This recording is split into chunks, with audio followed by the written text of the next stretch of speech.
ఆ అమ్మాయికి మంత్రి పిఏ పక్కలోకి రావాలని వేధించడమే కాకుండా ఆమె దగ్గర డబ్బులు తీసుకొని మళ్ళీ తిరిగి ఇమ్మని చెప్తే ఆమెకి లైంగికంగా వేధింపులు గురి చేయడమే కాకుండా తెలుగుదేశం పార్టీ నాయకులు పక్కల్లోకి కూడా రావాలనేసి ఆమె మీద ప్రెషర్ పెట్టడం ఎంతవరకు సమంజసం? ఆమె పోలీసులకు కంప్లైంట్ ఇచ్చింది, పోలీసులు పట్టించుకోలేదు.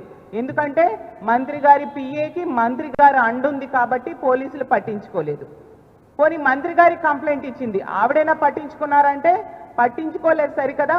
ఆమె మీద ఈ మహిళ మీద కక్ష సాధింపు ధోరణిగా వ్యవహరిస్తూ రూరల్ ప్రాంతానికి ట్రాన్స్ఫర్ చేసేయడం జరిగింది.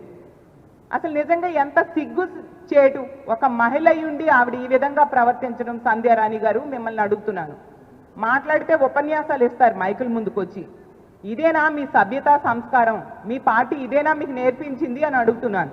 ఈరోజు తీసుకుంటే డబ్బులు తీసుకొని మోసం చేసింది సంధ్యారాణి గారి పిఏ. అలాగే డబ్బులు ఇమ్మని అడిగితే పక్కలోకి రమ్మని వేధించింది సంధ్యారాణి పిఏ.